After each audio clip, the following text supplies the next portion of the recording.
Good evening everyone, welcome to civil services study practice set number 829 है। UP PCS के लिए practice करेंगे इसमें हम करंट अफेयर्स के प्रश्नों पर। तो चलिए स्टार्ट करते हैं। समय कम है, ठीक है। 24 अक्टूबर को एग्ज़ाम है यूपी पीसीएस की प्रारंभिक परीक्षा का। 150 प्रश्न आते हैं यूपी पीसीएस के जीएस पेपर 1 में। इसी से मेरिट बनेगी। सेकंड पेपर यानी जो सी सेट का होगा उसी दिन द्वितीय पाली में, उसमें 33% मतलब क्वालिफाइंग और यहाँ मेरिट। चलिए स्टार्ट करते हैं। तो पहला प्रश्न है, हाल ही में गुलाब तूफान का आगमन किस क्षेत्र में हुआ? बताइए। हाल ही में गुलाब तूफान का आगमन भारत के किस क्षेत्र में हुआ है? ये जो क्षेत्र है बंगाल की खाड़ी, ऑप्शन नंबर ए। तो सितंबर 2021 में बंगाल की खाड़ी के ऊपर बना कम दबाव का क्षेत्र चक्रवाती तूफान गुलाब में तब्दील हो गया। तो याद रखिएगा, गुलाब क्या है? एक चक्रवाती तूफान है। घर घर में गुणवत्तापूर्ण पेयजल उपलब्ध कराने वाला भारत का पहला शहर कौन सा? इंपॉर्टेंट है प्रश्न। यह है उड़ीसा का, ठीक है। तो उत्तराखंड का हरिद्वार हटा दीजिए, मध्य प्रदेश का भोपाल हटा दीजिए, भुवनेश्वर भी नहीं है, पुरी है, पुरी। तो पुरी भारत का पहला शहर बन गया है जहां लोग 24 घंटे के आधार पर सीधे नल से उच्च गुणवत्ता वाला पेयजल, हाई क्वालिटी ड्रिंकिंग वाटर प्राप्त कर सकते हैं। इसने पुरी के लोगों को सीधे नल से गुणवत्तापूर्ण पेयजल, ठीक है, क्वालिटी ड्रिंकिंग वाटर एकत्र करने में सक्षम बनाया है। और अब से लोगों को पीने के पानी को स्टोर या फिल्टर करने की आवश्यकता जो है वो नहीं है। देखिए, इस परियोजना से पुरी के 2.5 लाख, लगभग 2.5 लाख नागरिकों और हर साल जो पर्यटक वहाँ पर आते हैं, ठीक है, कितने पर्यटकों को? 2 करोड़ पर्यटकों को लाभ होगा इससे। और उन्हें पानी की बोतल लेकर इधर उधर अब भटकना नहीं पड़ेगा। और पुरी पर अब 400 मीट्रिक टन प्लास्टिक कचरे का बोझ जो है वो हट जाएगा, नहीं रहेगा। और पुरी में 400 स्थानों पर पानी के फव्वारे जो है वो विकसित किए गए हैं, ठीक है, वाटर फाउंटेन्स। अब बात पुरी की हो रही है, मतलब उड़ीसा की हो रही है, तो मुख्यमंत्री का नाम नवीन पटनायक है और गणेशी लाल हैं यहाँ के राज्यपाल। तीसरा प्रश्न है, भारत का पहला भारतीय विरासत संस्थान कहाँ बनाया जाएगा? भारत का पहला भारतीय विरासत संस्थान बनाया जाएगा उत्तर प्रदेश में। उत्तर प्रदेश में कहाँ पर? उत्तर प्रदेश के नोएडा में। तो जुलाई 2021 में केंद्रीय मंत्री जी किशन रेड्डी ने नोएडा उत्तर प्रदेश में, ठीक है, भारत का अपनी तरह के पहले भारतीय विरासत संस्थान यानी इंडियन इंस्टीट्यूट ऑफ हेरिटेज को स्थापित करने की घोषणा की है यूपी के नोएडा में। देखिए, इस संस्थान में पढ़ाई के साथ साथ शोध और भारतीय सांस्कृतिक विरासत के संरक्षण पर काम किया जाएगा। और केंद्रीय बजट 2020-21 में इस संस्थान को स्थापित करने की घोषणा हुई थी। इसे डीम्ड यूनिवर्सिटी का दर्जा मिलेगा। नंबर 4 पर आ जाइए। निम्नलिखित में से कोई एक स्टेटमेंट यहाँ पर गलत है इन 4 में से। पहला स्टेटमेंट है, अटलांटिक महासागर को पार करने वाली दुनिया की पहली मानव रहित पोत में फ्लोवर 400 है। और भारत में कोविड-19 से संबंधित संपूर्ण टीकाकरण का लक्ष्य पूरा करने वाला गांव लद्दाख का है वेयान गांव। और भारत की प्रथम डिजिटल यूनिवर्सिटी केरल में है। और भारत का पहला डॉल्फिन अनुसंधान केंद्र बंगाल में स्थापित होगा। देखिए, 3 करेक्ट हैं, एक पक्का इनकरेक्ट है। कौन सा है वो? पहला वाला सही है, अटलांटिक महासागर को पार करने वाली दुनिया की पहली मानव रहित पोत में फ्लोवर 400 है। और लद्दाख का वो गांव है वेयान गांव, जिसने कोविड-19 से संबंधित संपूर्ण टीकाकरण का लक्ष्य पूरा कर लिया है। और भारत की प्रथम डिजिटल यूनिवर्सिटी केरल में ही है। और भारत का पहला डॉल्फिन अनुसंधान केंद्र बंगाल में नहीं बल्कि बिहार में स्थापित होगा। तो भारत का पहला डॉल्फिन अनुसंधान केंद्र बिहार में स्थापित होगा। और प्लेटिपस के लिए कहाँ होगा? ऑस्ट्रेलिया में, याद रखिएगा। क्वेश्चन नंबर 5 पर आ जाइए। हाल ही में शिक्षा मंत्रालय के द्वारा जारी परफॉर्मेंस ग्रेडिंग इंडेक्स में कौन सा राज्य शीर्ष पर है? परफॉर्मेंस ग्रेडिंग इंडेक्स में पंजाब राज्य का प्रथम स्थान है। तो शिक्षा मंत्रालय द्वारा जारी परफॉर्मेंस ग्रेडिंग इंडेक्स में पंजाब राज्य जो है टॉप पर है। दूसरे स्थान पर चंडीगढ़ है, तीसरे स्थान पर तमिलनाडु और चौथे पर है केरल। नंबर 6 पर आ जाइए। वर्ष 2021 में नीति आयोग द्वारा जारी भारत नवाचार सूचकांक इंडिया इनोवेशन इंडेक्स में कौन सा राज्य बड़े राज्यों की सूची में प्रथम स्थान पर है, शीर्ष पर है? दो तीन तरह से सवाल बनाए जा सकते हैं, ठीक है, कि इंडिया इनोवेशन इंडेक्स कौन जारी करता है, तो नीति आयोग जारी करता है, याद रखिएगा। और बड़े राज्यों की सूची में कर्नाटक का प्रथम स्थान है। तो वर्ष 2021 में नीति आयोग द्वारा जारी भारत नवाचार सूचकांक इंडिया इनोवेशन इंडेक्स में बड़े राज्यों की सूची में कर्नाटक प्रथम स्थान पर, महाराष्ट्र दूसरे पर, तमिलनाडु तीसरे पर, ठीक है, याद रखिएगा, पहला दूसरा तीसरा। इस प्रश्न का उत्तर दीजिए। तो हाल ही में एसडीजी इंडिया इंडेक्स एवं डैशबोर्ड द्वारा जारी तीसरे संस्करण के सूचकांक में कौन सा राज्य शीर्ष पर है? हिमाचल, तमिलनाडु संयुक्त रूप से नहीं है, सिक्किम नहीं है, इसमें है केरल है इसमें, तो ठीक है।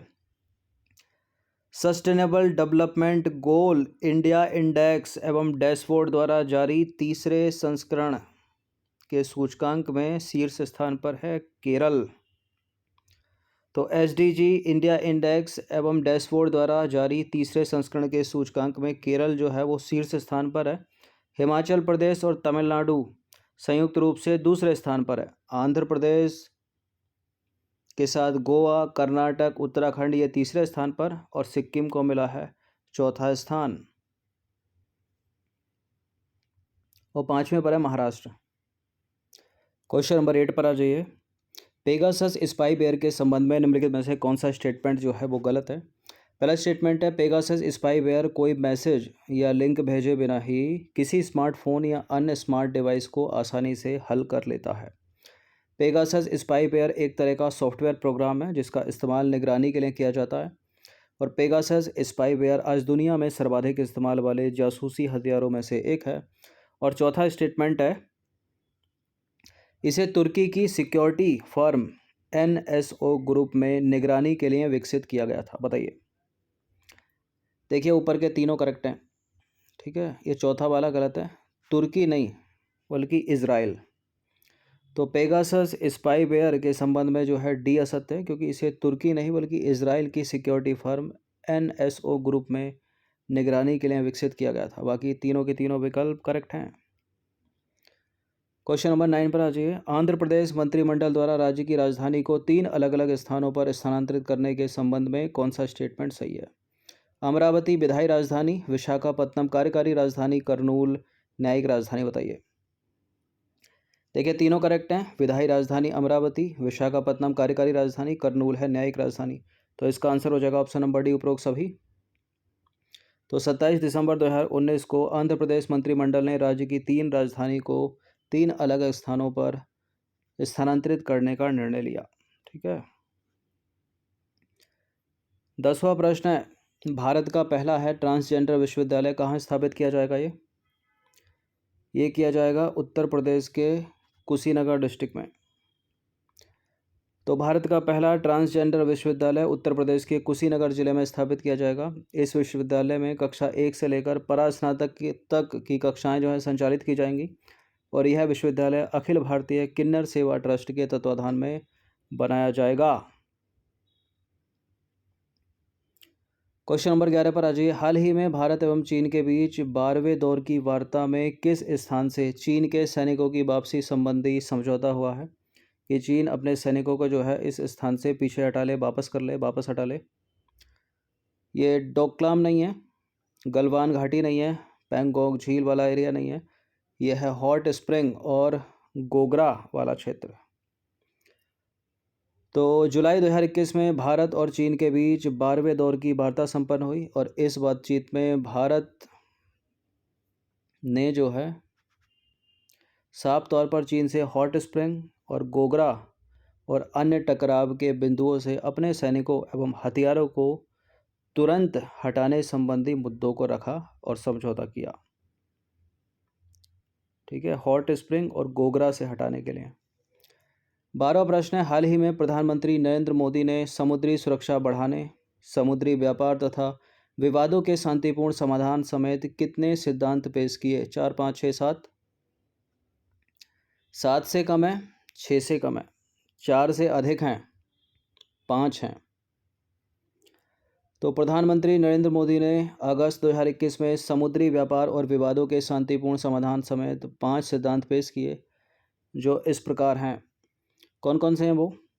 वैध समुद्री व्यापार के लिए बाधाओं को दूर करना, समुद्री विवादों का निपटारा अंतर्राष्ट्रीय कानूनों के आधार पर हो, प्राकृतिक आपदाओं और आतंकियों द्वारा उत्पन्न खतरों का मुकाबला वैश्विक समुदाय मिलकर करे, समुद्री पर्यावरण और संसाधनों का संरक्षण किया जाए और समुद्री पार्क की ओर प्रोत्साहित किया जाए।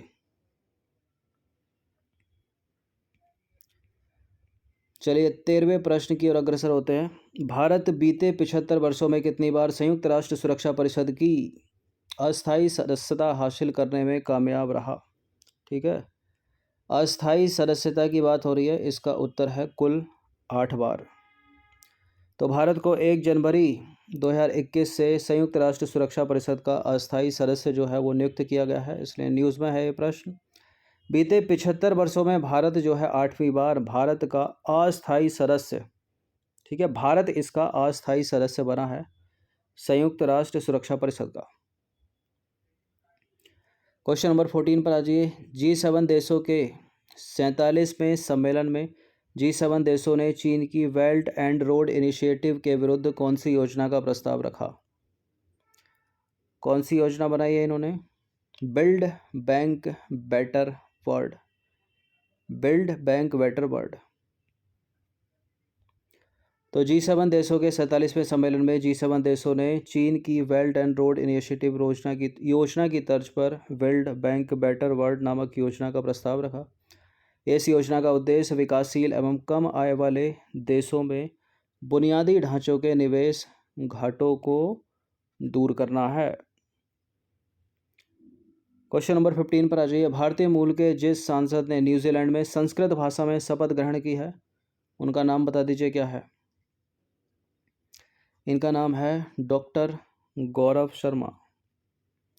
तो भारतीय मूल के हिमाचल प्रदेश राज्य के डॉक्टर गौरव शर्मा ने न्यूजीलैंड के वेलिंगटन स्थित संसद भवन में संस्कृत भाषा में शपथ ग्रहण करने के साथ ये पहले व्यक्ति बन गए हैं जिन्होंने संस्कृत भाषा में शपथ ली है।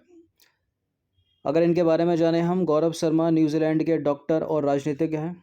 उनके पास ऑकलैंड विश्वविद्यालय से bachelor of medicine and surgery की डिग्री है, यानी MBBS की।